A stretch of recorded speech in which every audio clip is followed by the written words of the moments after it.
Next time, pag nandoon kayo, pasakayin ko kayo dyan. Magdala ka lang ng parasot kay ihulog kita dito sa Bangkok. Para libre na. Yun ang nangyari. Yun ang problema ng Pilipinas. Now, let me explain muna bago ako why I am here.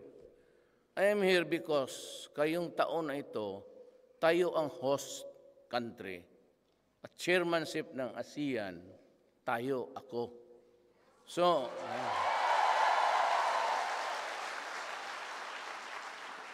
kaya nag-ikot ako sa lahat. Laos, Malaysia, lahat yan, Cambodia.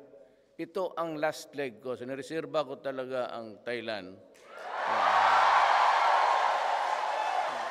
Kasi hinintay ko kayo na para alam ninyo na magdating ako.